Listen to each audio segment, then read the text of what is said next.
Important for Zamboanga to get a strong start here sa fourth. That won't go though para kay having Kapobres.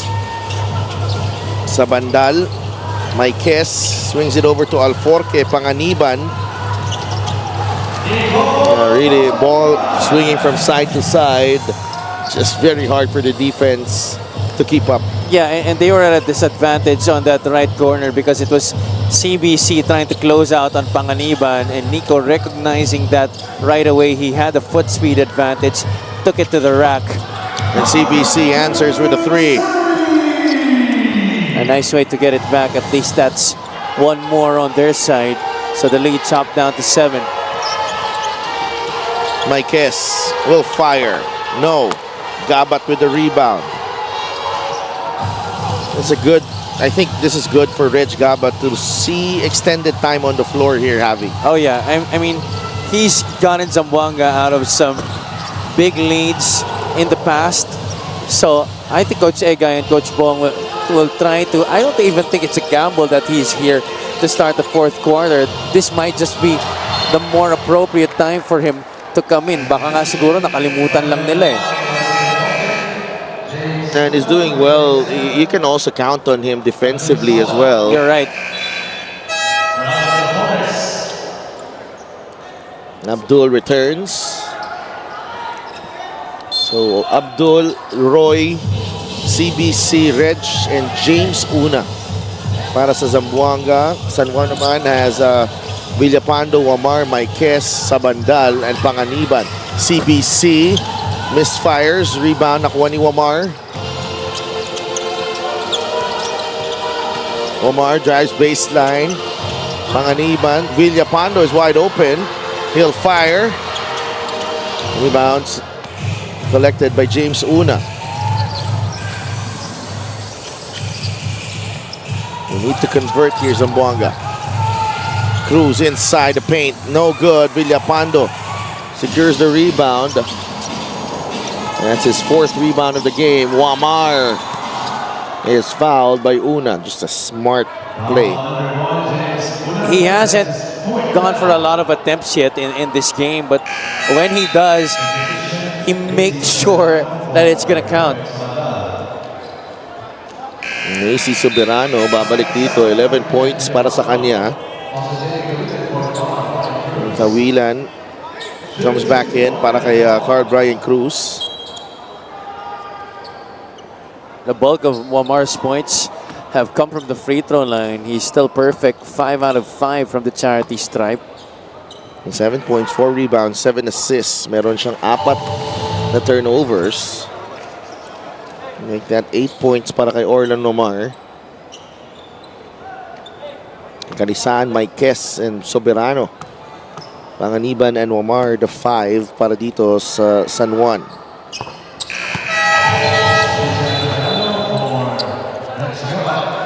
And Edge Gabat goes back to the bench. Altamirano.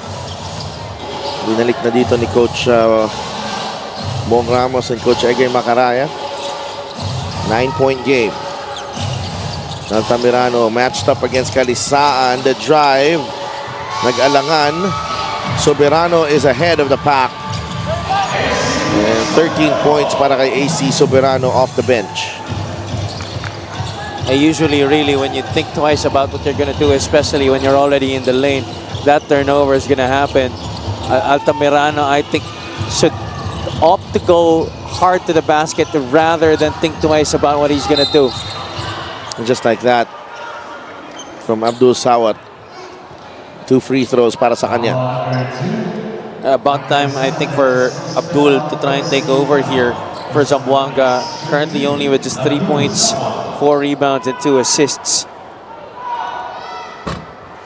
And misfires on the first. We saw how he had a very conscious effort in the first quarter to really look for his shot, but only settled for 3 points. Oh.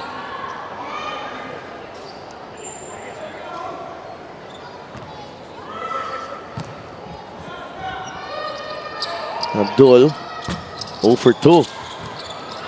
Rebound nakuha ni Nico Panganiban. Free throw shooting, 7 of 13. Panganiban, the ball fake. The attack to the rim, no good. Takbo si Ichi. And Marquez is right there to defend.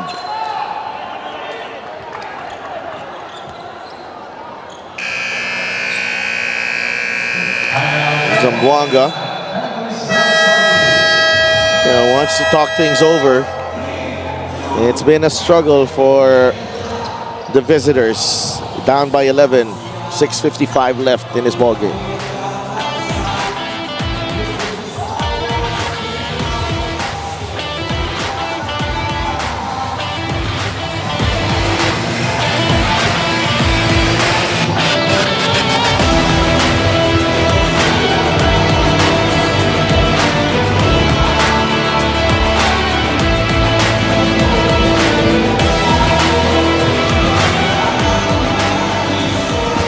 Back in San Juan, Abdul Sawat, one of the more athletic and reliable players of Zamboanga. Ang 27 years old na tubong Davao de Oro na ito got most of his strength growing up from swimming. Doon daw sa ilog nila, racing daw yon mula isang dulo hanggang kabila, 200 meters, walang labasan daw sa tubig yon. In his words, magic swimming ang tawag namin doon ng mga bata kami at ako ang laging panalo sa amin ng mga kapatid ko. Bilang panganay, Abdul needed to win more things in life than swimming sa ilog na yon. He started basketball at a young age in Quezon Province before getting into JRU and UE. But before those two important stints in his life, his biggest fan, his father, passed away in the middle of his journey. He wanted to quit, but today he understands why he is here. The purpose is to make those dreams inside that little home sa tabi ng ilog come true in the far end of the country, here to the capital. With pride, number 17 ay si Ginoong Abdul Jalel Sawat, his father. Abdul, rooted in family and legacy. Kaya naman ganito na lang ang paghanap niya sa maganda niyang laro. Sa Delson Javi. Yeah, just a terrific profile there on Abdul Sawat. You know, they're more than just basketball players. They are proud sons. They are dreamers. And they are really, you know, at some point, you know, they just really want to make things happen for their families. And especially, you know, the feeling of trying to make your dead parent, you know, proud. I know the feeling of trying your best to make sure that you bring out on the legacy of your father, especially if your father was the one who taught you the game of basketball. I'm sure yun na nangyari kay Abdul Sawat dito. 16 points now for Kalisaan. Sumang short on the three. San Juan pulling away here, tying their biggest lead of the game. Wamar. Una, that ball ends up with Gamboa, but a foul on Altamirano.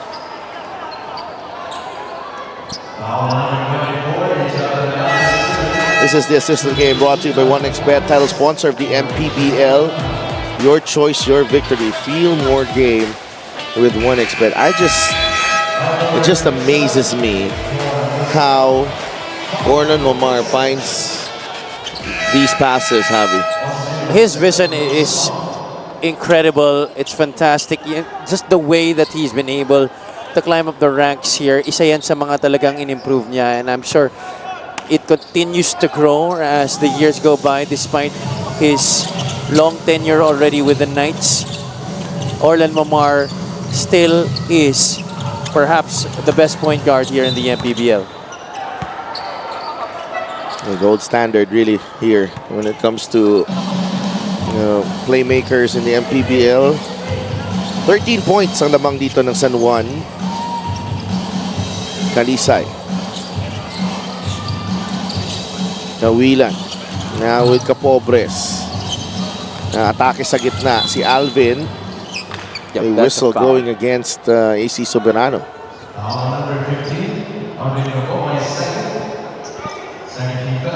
Definitely a foul there on Gamboa.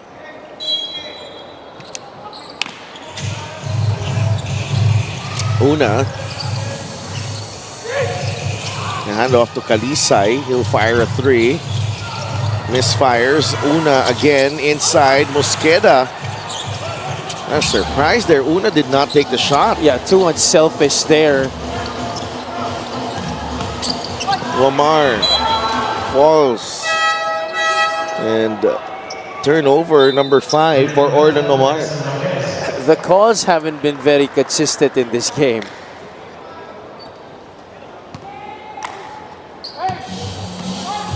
You see some bodies flying around, but sometimes na walang pito, but sometimes players just get called for those ticky-tacky fouls. No. Omar is away. 15-point lead for the San Juan Knights. That was a tough break because all the white shirts were there trying to battle for that offensive rebound, and just one tap off that board leads to this fast break by Orlan Omar. Yeah, there was no way for them to get back. That's why they were really gambling on that offensive rebound.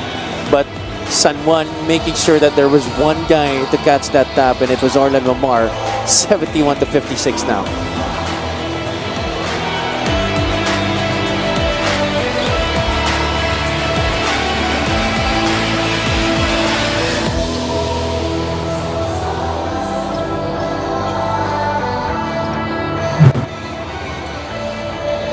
Orlan Omar, AC Soberano, and Dexter Marquez providing the stellar supporting cast para dito kay Mike Calisan in that win over the Ilagan Isabela 5-star Cowboys, 15, 14, and 10. That was definitely a total team effort for the Knights in that game. And they're showing it once again tonight. Different players stepping up on different occasions. When Calisan and Marquez were both struggling, you had Villapando putting on some very quality minutes in that second quarter. AC Soberano did that as well at the start of that period. Now, Orlan Omar and Calisan, they continue to hold the fort here and ensure that there is continuity in the flow for the Knights as they try to hold on to this lead. Nag-normalize na eh. Yes. For San Juan at Kawilan. A badly needed triple para kay JP Kawilan. The 8th make of the game para dito sa Zamboanga Sikat. But overall, shooting 28% from the field, itong Zamboanga, that's just been the story here para sa kanila. Ooh. Double foul on Reynard Hugnatan and Carl Brian Cruz.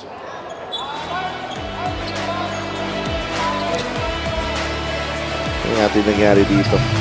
Ayaw mag-let go. Masyadong clingy. Oo. Bawal yan, kaya napituan ng foul. Bawal talaga yan. Kailangan, Too close for comfort. Oo. There has to be space. Huwag naman masyadong malaking space. Oh, konting space lang. Pag may laki yung space, makakawala yan. Before you know it, it's gone. You know? So, yeah, you know, we don't want that to happen again. No, too close lang, but not just close enough, okay? Just close enough. And they're still checking right here. I think it should just be a double foul. No need to upgrade it. I don't think so. I think so. It's a jump ball. Kasi galing sa pasa eh. Yes.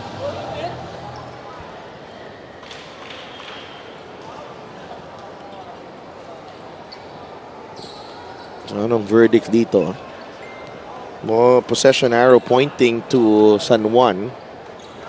It is a double foul between number 21, Reynald Lugnatan is third, and number 21, Carl Brian Cruz is second, resulting in a jump ball. Possession arrow is pointing San Juan Knights.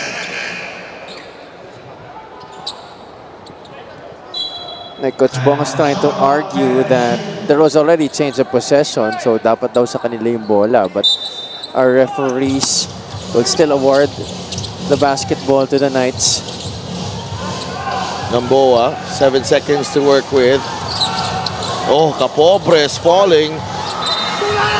And unfortunate for San Juan there, nasa kanila na yung bola dun sa offensive rebound. Well, they had to rush. There was only about 10 seconds remaining on their shot clock. 71-59. Sumang Capobres, a foul on Gamboa. That's San Juan's last foul to give here. So I suggest Zamboanga get another inside incursion going here in this possession. Try and bait San Juan into committing another foul so that they could go to the line and start hitting free throws. And Abdul comes right back in. What a story. Ito si Abdul Sawat. And is really come alive this season for Zamboanga. Has all the tools to be a star here in the league. For sure, no doubt about it. Kawilan, sidestep 3, air ball. It did not have a lot of power on that shot. 71 to 59. San Juan already over the limit. Up by 12 here. Denison. Ognatan against Carl Brian Cruz sa ilalim. Apare goes to the other side. Mintis. Sumang nagmamadali. But the blue shirts there coming back defensively. There's a mismatch. CBC, Kawilan, open, got it. Has to keep on shooting. JP Kawilan, 12 points in the contest. And for San Juan, no lead will be safe here because of the power of the three-point shot. Zamboanga is one of the best three-point shooting teams here in the league. In rhythm, that shot by Soberano, but that's a miss. Sumang down low to Abdul against Denison. Ready to help Cruz. Too strong. Capobres short. That was a golden opportunity there para sa Zamboanga. Could have kicked it out as well to Kawilan. Could have been another three-pointer para sa kanya. Ugnatan down low. Kalisaan unable to control the pass. That was broken up. Sumang finds Kawilan. Nandun si Wamar to close out. Sumang drives and scores. 7-point game. Beautiful read by Roy Sumang. Saw the defense part that way to the right side. And getting the step here on Ron Denison. Masyado nang late si Reynel Hugnatan para humelp doon. 7 na lang ang hinahabol dito ng Zamboanga Sika. 2 minutes and 13 remaining in this game.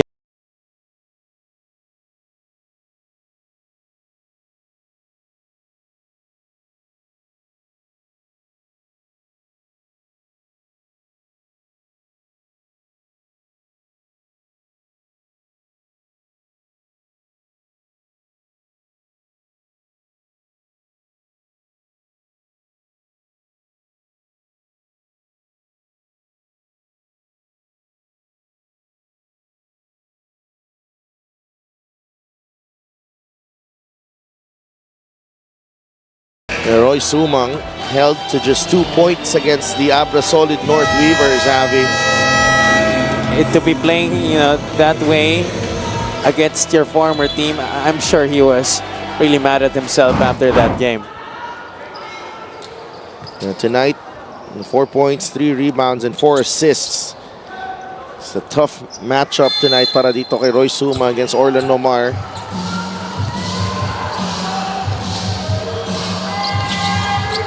Wamar.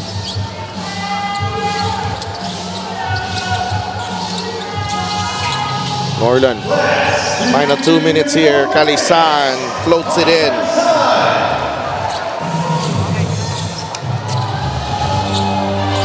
Back to 9 ang lamang dito. Sumang. Switch here.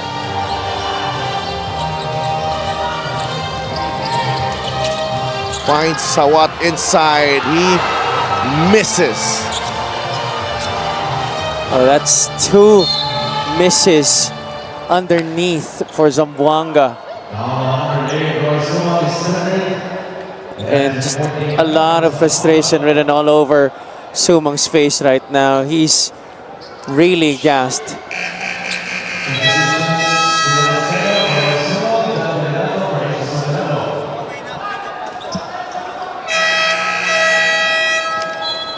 A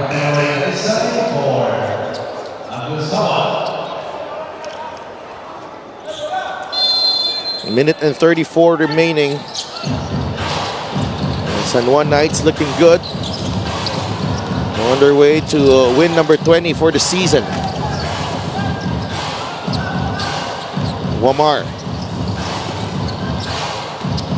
drives. He'll get the layup.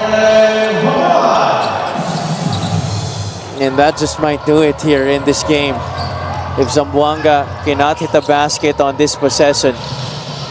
13 points para kay Orlan Omar to go with 9 assists.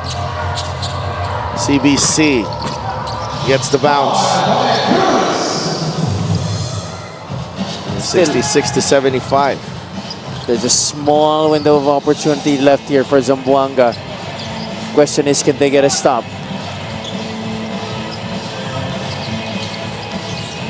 Omar. Inside, Kalisan. What a second half. Galing kay Mike Kalisan, Javi. But these shots by Kalisan wouldn't have been possible if not for the playmaking of Orlan Mamar, who now has 10 assists in this game. Kalisan has 20 markers. Capobres banks that one in. Only 3 points in that first half, Javi. 17 here in the second half para kay Mike Kalisaan. Crazy. 11 in the third quarter para sa kanya. Villapando had a really strong game as well. AC Soberano delivered. Orlan Omar also was his usual stellar self. And Ron Dennis, the icing on the cake. 6.2 seconds remaining. Kawilan will launch it. No. And Galinato secures the rebound. San Juan Knights prevail over the Zamboanga Sikat Families Brand Sardines. Their winning streak continues, Javi. It took a while for them to get going. They're down by 7 in the first quarter. But Orlan Omar comes in. They were humming once again. Zamboanga just, made to bleed for every basket here in this ball game. For a long time, naglalaro yung porsyento ng Zamboanga between 28 and 30% from the field, while San Juan, despite the defense that Zamboanga was really trying to implement on them, pumapasok yung kanilang mga tira. And it really just all boiled down to how they were able to make shots down the stretch as well. Mike Kalisan is our best player of the game, brought to you by 1xBet, the title sponsor of the Mpbl. Your choice, your victory. Feel more game with 1xBet. Kalisan finishes with 20 points as San Juan beats Zamboanga 80 to 68.